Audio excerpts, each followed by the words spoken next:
So as I'm recording this, it's the night before Christmas, and welcome to my new office.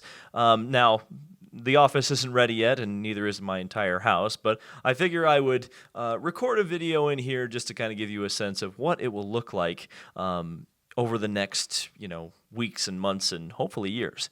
So, I wanted to get my final thoughts out for you guys about the Indy 500 before the race actually happens. And I've got a lot of things swimming through my head, especially after the carb day practice, because I think we got a little bit of a clearer, or even more of a clearer picture, I should say, about exactly who is fast and who perhaps has been a bit of a pretender throughout the month of May. So I'm just going to go out right and say it. Race prediction, winner prediction. I've had three names swimming around in my head for quite a while. I think I mentioned them in the other video that I made, the what to know video. And I think Rossi, Herta, Castroneves are kind of the three I keep going to. And Rossi didn't look very good whatsoever on carb day practice. His car just, he was in the pits a lot. They were making a lot of adjustments. And even when he got out there, didn't look too fast. Colton Herta, I think, is going to absolutely be a contender in the Indianapolis 500 this year and very well could win. But my mind keeps going back to Helio Castroneves, and I've got the same feeling I had about Helio that I had about Takuma Sato last year. That car looks extremely consistent. Helio looks very fast in traffic. Helio is motivated because he's in the first year with a new team, Mears Shank Racing, the first time he's ever raced for anyone other than Roger Penske at the Indianapolis 500. And then I kind of look at my sentimental connection to Helio Castroneves and some other kind of factual historical connections as well. My very first Indy 500 was 2002, and of course, Helio Castroneves won that race. And ironically enough, after I mentioned Herta, the 26 Andretti Autosport car did play a role in that finish as well, didn't it? But, regardless of what you say, my streak of going to consecutive Indy 500s was broken last year. So in a lot of ways, my streak starts once again. And if this is year number one, perhaps very similarly to my last year one back in 2002, maybe it's fate that Helio Castroneves wins the 500. Here's another fateful, stat. 30 years ago, the last four-time winner, Rick Mears, who was so instrumental in Helio Castroneves' early success at Team Penske, won his fourth race. And perhaps we're going to add another winner, four-time winner, to that illustrious club. There's a lot of drivers I want to talk about. I think we should talk about Team Penske first. And it's kind of weird to say that because they haven't exactly had a great month of May. But I've got also a strange feeling about Will Power. No driver has ever won the Indianapolis 500 from the final row. Some people have come close. Tom Sneva, second in 1980. Mario Andretti, second in 1981. And, of course, Scott Goodyear, perhaps the most famous, second by an inch in 1992. But I think Will Power's very motivated. He knows how to win this race. And I think in a lot of ways, you are going to see a very different Indianapolis 500, especially from those at the back. They're going to have to try something different, and it'll be interesting to see how that plays out. Now, I'm going to cut away to a segment I filmed at the Indianapolis Motor Speedway Museum where I actually got to interview the aforementioned four-time winner, Rick Mears. Now, this was completely impromptu. My friends at the museum essentially shuffled me over there and said, hey, we got Rick Mears here. Ask him some questions. And I'm like, I did not prepare for a Rick Mears interview. What am I going to ask him? Well, as I was kind of standing there, I kind of formulated in my head very quickly this interview, which essentially is framed as me asking questions as a potential Penske driver. They're all starting from the midway point in the field on back. And I asked Rick how the race would be managed for those Penske drivers. I think you're going to be interested in his responses. Looking ahead to the race, Rick, obviously you've started this race up at the front quite a bit. What is the change in approach as a driver to start further back, like Will Power starting in that last row? What can you even tell him to do in the race? He doesn't need to be told much of anything these days. He knows what's going on, but it's really like now Scott being new and even starting where he's starting, which I brought up with him right away. The first thing here is starting back like that. The first thing you got to be ready for is the accordion effect coming back at you in turn one, because you got 3 abreast instead of 2 abreast like most tracks. So when everybody starts dropping into line, there's 3 cars trying to occupy a space, instead of 2. So as they start lifting, it starts backing up sooner, and you've got to be ready, for that, for them to start coming back at you real quick. So it's just be on your toes and get ready for that accordion effect and look through them as far ahead as you can see in case something starts happening up front.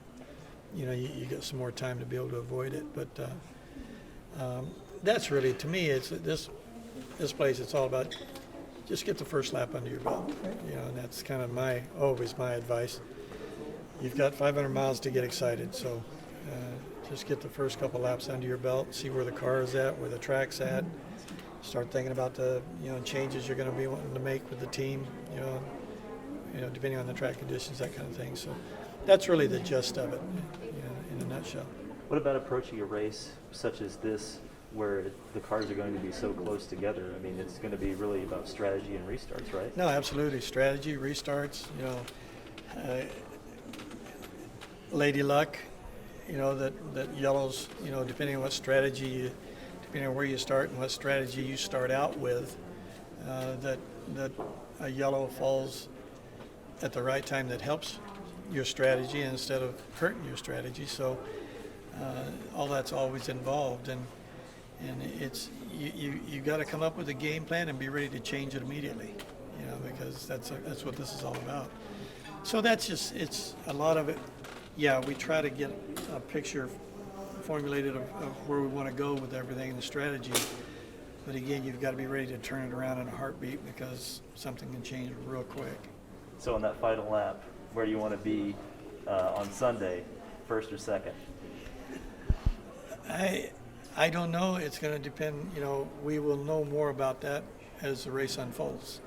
Because you never know for sure about that until you see everybody at full race speeds, what kind of draft, how close to a pack race it is versus not. That's something you start learning early on, and then you make that decision, by what you've learned throughout the race as to that's what you do. You find out where you want to be, but we won't know that until then.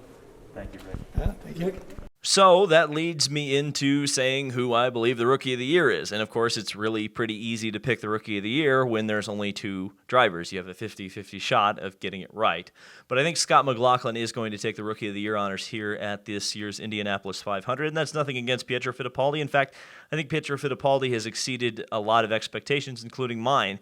I actually had him as an early bump candidate. It's I'm very happy to see that he proved me wrong. I like being proven wrong every now and then, but I think over the course of the race, Scott McLaughlin is going to be the guy, provided, of course, he doesn't get taken out.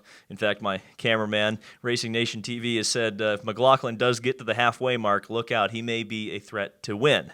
But I don't believe he's in that kind of elite level of driver that I think is going to really contend for the win. And I'm going to give you a few names right now. Scott Dixon. Haven't talked about him whatsoever in this video. The pole sitter for the Indianapolis 500. A lot of people are handing him the trophy right now. I was told, like I said, by a driver that he didn't have a very good race car. Well, in Carburation Day practice, he did a 228 mile per hour lap. That's easily the fastest lap we have seen in the race boost so far. And his car looked very good in traffic. So, again, it's going to be a little bit different conditions from race day to carb day. Carb day was very cool. Might have masked a few cars that maybe don't handle so well when it gets a little bit warmer, but it's certainly not going to be a hot race. So I think you are going to see a fairly close race. So I think, again, Scott Dixon's strategy, got to lead the whole race. That's how he lost it last year. He probably could have led the whole thing, didn't, gave it up to Takuma Sato. Speaking of Rahal, I think that I think Sato will be up there, but I really think the true star of the team is Graham Rahal this year. He looked really strong in Carb Day practice. I think he's got a hot rod underneath him. The key, of course, is going to be getting through that field, and particularly on that first lap. As Rinus VeeKay, I think he's probably the greatest hope of the Chevy contingent, and we'll have to see. I think, again, he seemed to be one of the stronger cars on Carb Day, and I think the beginning of the race is really just going to be the front row really having it out. I think Herta and Dixon and VeeKay, they're all motivated drivers. They're all motivated for different reasons. But I think it's going to be a barn burner at the start. Colton Herta, I've already mentioned him. I think he's going to be a real threat this entire race. It's, again, going to be, hopefully minimizing any potential mistakes. I mean, it's not like Colton makes a ton of them, but, on the oval tracks in particular, he hasn't won an oval race yet.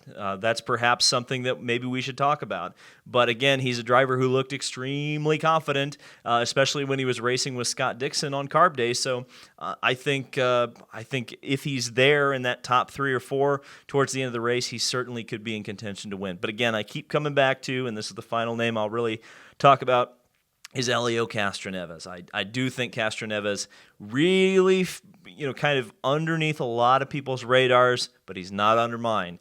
And I really do think that he's got a much better chance than a lot of people are giving him to win his 4th Indianapolis 500. But again, sometimes I can really miss these things, so we'll kind of have to see 200 laps from now. So obviously this has been recorded in the morning. Believe it or not, you're probably going to be seeing some content, if not today, but you'll be seeing it certainly tomorrow. I'm going to be on the grid for the Indianapolis 500, courtesy of the Indianapolis Motor Speedway Museum. They have invited me to film a segment on the vintage cars that will be running before the greatest spectacle in racing. And I think it's very interesting because, in speaking to the museum, they've got a real goal to turn it not just into a static museum, but very much a living museum. And the fact that they can get all these great historic and very valuable winning cars running is really something I hope you guys will enjoy. So, man, I can't believe it. It's Christmas Eve. It's Christmas morning when you're watching this. Enjoy the 105th running of the Indianapolis 500, and stay tuned for a ton of post-race coverage here on this channel. Thank you guys so much for your support through all of this, boy, things are feeling an awful lot more normal right now. Thank you guys so much for watching. We'll see you in the next video.